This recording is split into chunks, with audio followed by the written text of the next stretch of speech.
주님께서 여러분과 함께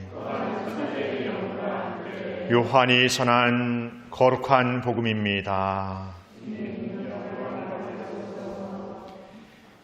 그때 예수님께서 제자들에게 말씀하셨다.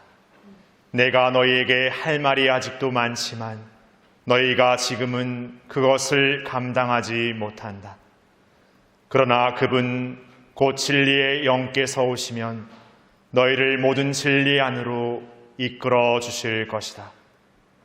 그분께서는 스스로 이야기하지 않으시고 들으시는 것만 이야기하시며 또 앞으로 올 일들을 너희에게 알려주실 것이다.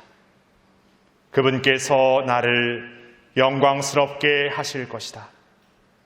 나에게서 받아 너희에게 알려주실 것이기 때문이다.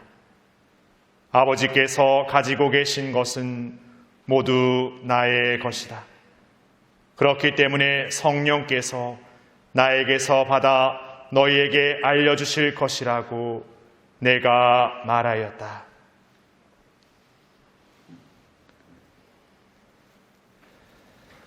주님의 말씀입니다.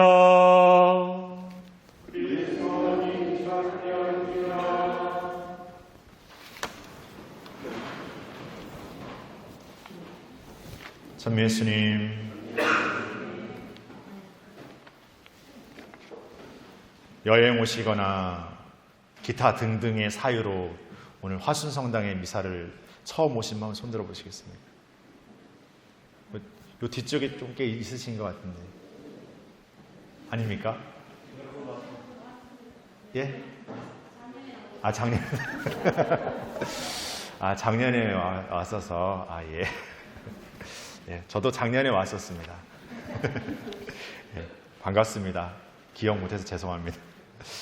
예, 저는 잘 뵙지 못했던 분이라서 처음 왔겠거니 생각했는데 저의 생각을 또 뛰어넘는 또 놀라운 말씀을 해주시네요. 오늘은 저희들의 생각을 뛰어넘는 놀라운 이야기를 하느님께서 말씀해 주시는 것 같습니다. 그게 바로 삼위일체 대축일의 그 신비, 삼위일체의 신앙의 신비가 아닐까 싶습니다. 우리가 매일 늘 일상 안에서 성호경을 그으면서 성부, 성자, 성령의 이름으로라고 고백합니다. 이 세 위격, 우리에게는 익숙치 않은 단어이지만 이 삼위의 위격이신 분이 한 분이시다. 본체로는 하나이신 분이시다라는 것을 가리키는 것이 삼위일체의 신비, 그 신앙의 교리입니다.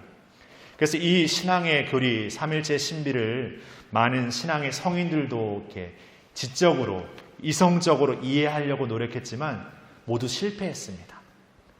그러고 나서 그들이 내린 결론에는 무엇이 있었냐면은 이 신비는 믿음이 없이는 이해할 수 없는 신비라는 것입니다. 그러니까 우리가 신비라고 말하면은 미스테리한 것, 요술스러운 것, 알 수 없는 것, 도통 이해가 되지 않는 것을 신비라고도 표현하지만 하느님에 대해서 신비라고 표현할 때는 그런 알 수 없음의 신비를 의미하는 것이 아니라 우리가 믿음을 가질 때야 비로소 알 수 있는 것을 신비라고 표현합니다. 그러니까 인간의 지적인 능력과 무엇으로 알 수 있는 게 아니라 그분께 대한 믿음이 거기에 합해질 때 알 수 있는 것을 신비라고 말하는 것이 조금 다릅니다.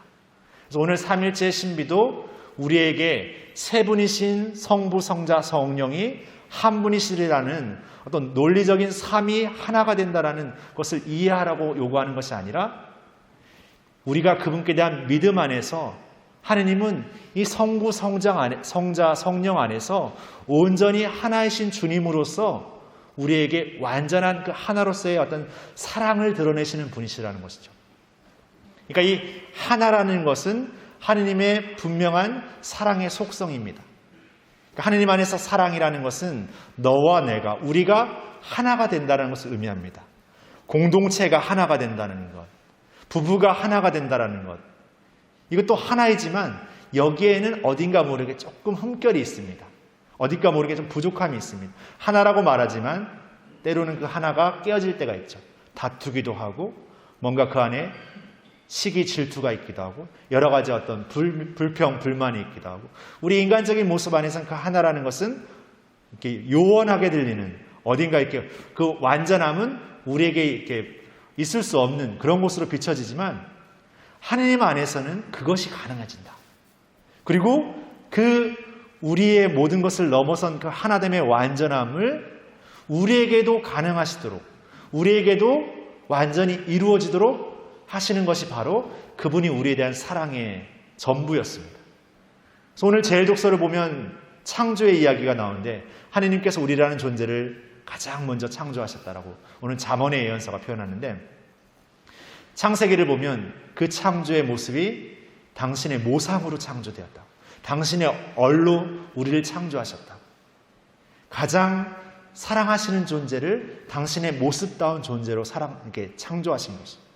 그리고 우리의 나약함, 우리의 부족함이 있기 때문에 그러한 우리를 깨우쳐주고 우리를 새롭게 하고, 우리가 그냥 이 생의 삶을 살아서 그냥 죽어 없어지는 존재가 아니라 우리도 하느님과 같이, 그분의 아드님과 같이 죽음에 이르게 되지만 그 죽음을 넘어서서 부활하여 영원한 생명으로 나아가는 새로남의 존재로 거듭나는 그런 귀한 존재라는 것을 보여주시기 위해서 그냥 멀리서 우리에게 무언가를 보여주시는 하느님이 아니라 그분 스스로가 우리가 되시고 우리와 같은 삶을 사시고 우리의 가장 나약한 삶을 그분 스스로가 선택하심으로써 어떻게 보면 세상에 자신을 박해하고 이해하지 못하는, 몰래하는 이들까지도 용서하시고 사랑하시면서 진정한 하나의 길로 나아가시는 길을 여시는 분이 바로 예수님이시다는 것이죠.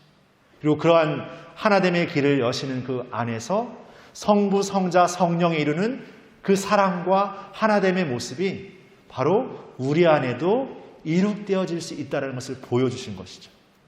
그래서 우리가 이렇게 서호경을 그을 때마다 어떻게 보면은 나는 이 신앙, 그리스도를 믿는 신앙이라는 것을 선포하는 것이기도 하고, 나는 하느님의 도우심으로 보호를 받는 존재, 하느님과 함께하는 존재라는 것을 의미하기도 합니다.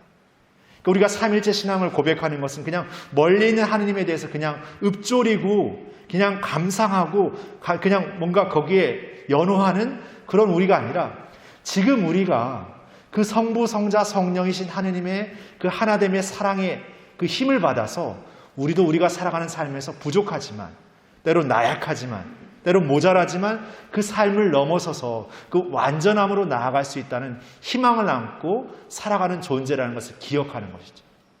오늘 제2독서 바오로 사도가 그러한 믿음의 고백을 하지 않습니까? 그리스도의 영광에 참여하게 된 것을 은총으로 여기고 나에게 주어진 환난을 기쁨으로 여기는 그런 삶을 바오로 사도가 고백하게 되는데, 바오로 사도 역시도 그 스스로가 똑똑했고 유능했던 사람이었어요. 그러나 그 열정은 예수 그리스도를 따르는 삶이었던 것이 아니라 오히려 자신의 어떤 그 지적이고 자신의 신념에 가득 차서 그리스도인들을 잡아 가두는 데 열정을 쏟았더죠. 하지만 그 열정이 완전히 물이 이렇게 쏟아지듯 뒤집어지고 예수님을 만나게 되면서 진정 자신의 삶에 모든 것을 내어던지는 삶, 자신의 목숨까지도 내어던지는 삶을 통해서 그리스도를 따르는 삶을 기쁨으로 삼고 희망으로 삼고 이렇게 살아가게 되는 그 바오로서의 삶이 바로 우리에게 전해진 또 신앙의 또 이야기이기도 합니다. 근데 그 이야기가 그냥 그때 아니면 그에게만 일어난 이야기가 아니라 바로 오늘 우리에게도 이 삼일체 신앙을 고백하는 우리 모두에게도 일어나는 것이고, 우리가 또 그 삶을 희망하면서 그 삶을 살아가는 또 새로운 사명을 우리가 살고 있다고 고백해야 할 것 같습니다. 그리고 그것은 우리의 어떤 지적이고 어떤 능력이 아니라 바로 그분이 주시는 것, 그분께서 담아주시는 것, 그러기 위해서 우리가 오롯한 그분께 믿음을 드리는 삶을 매일매일 다시 시작하는 것. 믿음의 삶을 실천한다는 것은 늘 그분 앞에 진실되고 솔직해지고 나약하지만 부족하지만 다시금 그분의 뜻을 매일매일 묵묵히 새롭게 시작하는 삶이라고 생각합니다. 그런 믿음의 삶을 실천하면서 우리에게 주시는 하느님의 사랑의 그 완전함을 청하면서 우리의 삶에 그냥 국한된 희망이 아니라 우리의 삶을 넘어서서 정말 영원함을 희망하는 존재의 삶을 우리 모두가 다시 새롭게 걸어갔으면 좋겠습니다. 그것이 그분께서 보여주신 부활의 신앙이고, 이제 이 연중 시기를 통해서 우리가 살아내야 될 우리의 새로운 부활의 삶이라고 생각해 볼 수 있을 것 같습니다. 그 삶을 우리 모두 함께 새로운 마음으로 걸어가는 또 한 주가 되었으면 좋겠습니다. 잠시 묵상하시겠습니다.